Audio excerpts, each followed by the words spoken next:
Sesaat lagi Anda akan mendengarkan program Renungan Sahabat Seperjalanan bersama Pendeta Wendy Pratama. Selamat mendengarkan.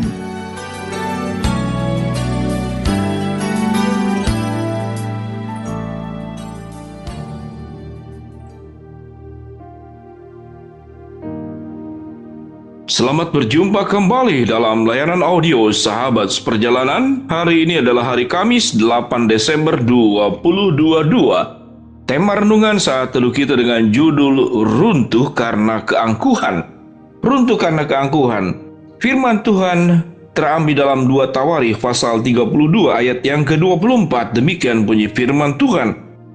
Pada hari-hari itu Hizkia jatuh sakit sehingga hampir mati. Ia berdoa kepada Tuhan dan Tuhan berfirman kepadanya, memberikannya suatu tanda ajaib.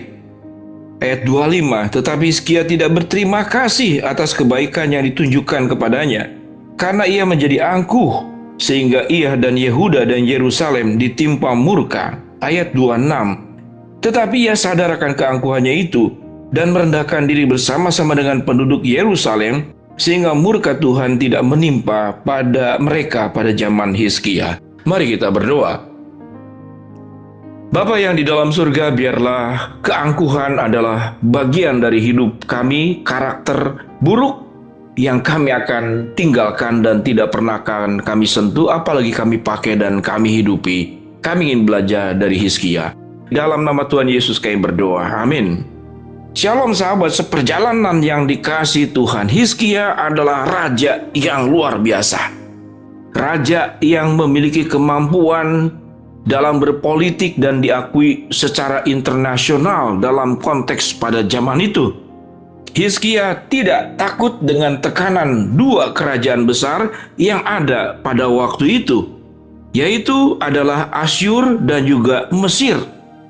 Dia boleh dikatakan seperti non-blok, atau kalau di Indonesia seperti Presiden Soekarno mungkin, yang tidak bisa ditekan. Dia tahu bagaimana berdiri netral dan hanya Allah yang akan membela, menolong dan menjadi tempat pengaduan daripada Hizkia. Hizkia pun seorang pribadi pekerja keras yang ulet, yang memikirkan bagaimana buat kemakmuran daripada kotanya, yaitu Yerusalem. Dan firman Tuhan berkata, Hizkia memiliki sebuah kemampuan, entah dari mana kemampuan, di dalam insinyurannya. Dia membangun bendungan yang firman Tuhan katakan di dalam bagian ayat-ayat yang berikut. Ia mendirikan kota-kota, memperoleh banyak kambing domba dan lembu sapi, karena Allah mengaruniakan dia harta milik yang amat besar. Hizkia ini juga telah membendung aliran Gihon di sebelah hulu dan menyalurkannya ke hilir, ke sebelah barat, ke kota-kota Daud. Hizkia berhasil dalam segala usahanya.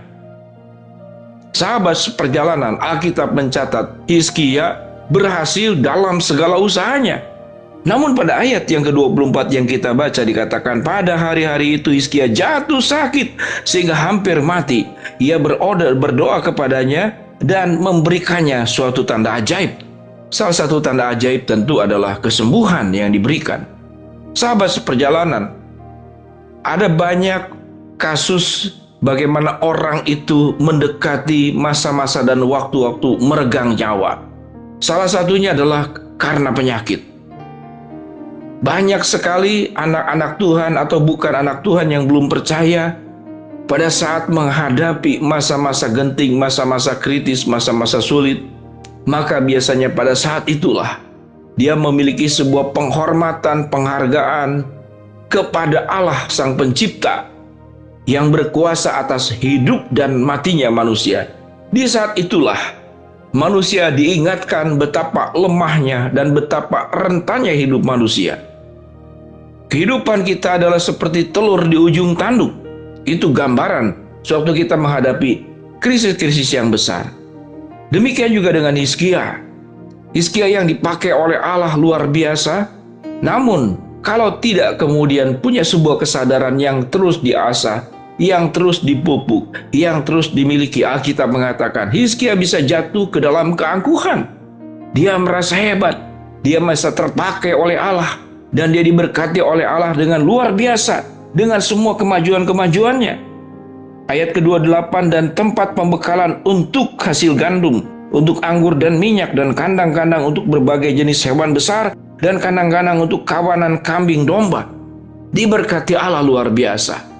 Pada saat kita belum punya apa-apa, biasanya kita sangat dekat dengan Tuhan. Dan kita meyakini tanpa kuasa Tuhan, saya tidak pernah akan bisa maju. Tanpa pertolongan Tuhan, saya bukan siapa-siapa. Dan saya bukan apa-apa.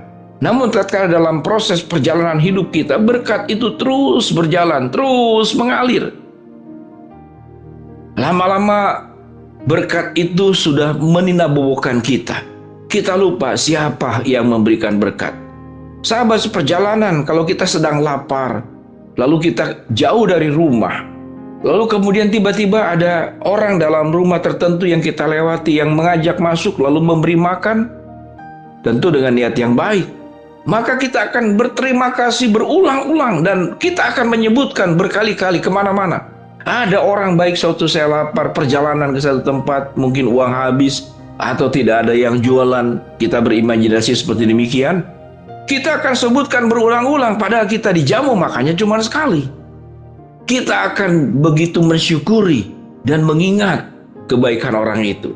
Namun tatkala itu yang dilakukan oleh orang tua kita, yang tiap hari memberi makan, yang tiap hari menjaga, yang kalau sakit akan diurus dan diobati, bagaimana cepat sembuh, yang melindungi kita pagi, siang, malam, sama seperti Tuhan kepada anak-anaknya. Suatu kita itu dilimpahi oleh berkat Allah, diberikan apapun yang kita butuhkan dalam kuasa dan kebaikannya Allah. Maka kita seperti anak-anak yang terbiasa dicukupkan oleh orang tua di rumah. Kita lupa berterima kasih. Bahkan suatu ibu kita membuat masakan yang sedikit berbeda dengan selera kita, maka dengan mudah kita menyampaikan keluhan, kita menyampaikan kritikan, dan kita mungkin mengatakan bosan menu makannya seperti demikian. Itulah gambaran hidup manusia di hadapan Allah. Tatkala Allah sudah memberkati kita, kita berani berkata, Tuhan, aku bosan dengan berkat yang seperti ini. Lalu sahabat seperjalanan mau berkat yang seperti apa? Kalaupun seluruh bintang di langit ada dalam tanganmu, engkau genggam. Dan bumi yang tempat tinggal pijak kita ini bisa engkau peluk. Kalaupun itu diberikan kepada engkau, engkau bisa menggenggam seluruh bintang di langit dan bisa memeluk bumi ini, tetap tidak pernah akan puas. Mengapa? Karena itulah dosa. Dosa yang kemudian semua anugerah berkat yang terbiasa kita terima dari Tuhan adalah hal yang biasa.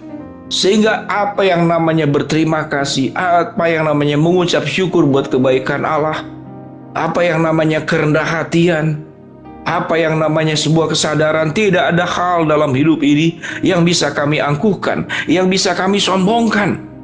Karena itu semua bersumber dari Tuhan. Dan kalau Tuhan mau ambil seperti Hizkia, hampir mati. Alkitab mengatakan, di sanalah keangkuhannya diruntuhkan, dirubuhkan oleh Tuhan. Demikian juga sahabat seperjalanan. Berhati-hatilah, jangan sampai kita masuk ke dalam sebuah keangkuhan hidup. Baik di hadapan Allah, baik di hadapan manusia. Kita tetap punya sebuah kerendah hatian bahwa aku ini bukan siapa-siapa. Dan aku ini bukan apa-apa, tanpa anugerah, tanpa pertolongan, tanpa kebaikan Allah. Aku ini bukan siapa-siapa. Jauhkan keangkuhan dalam bentuk apapun. Biarlah Tuhan dimuliakan lewat kehidupan dan karakter kita. Mari kita berdoa.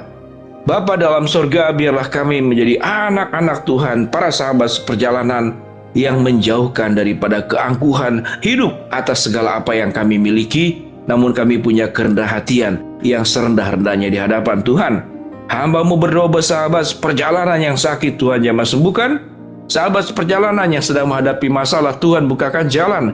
Sahabat seperjalanan yang sedang berdoa mengharapkan sesuatu, Tuhan akan kabulkan dengan cara dan waktunya Tuhan. Dalam nama Tuhan Yesus kami berdoa. Shalom. Tuhan memberkati kita semua.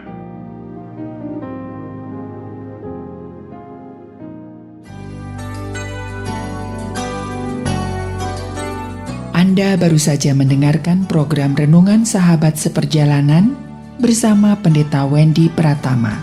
Terima kasih atas perhatian Anda. Tuhan Yesus memberkati.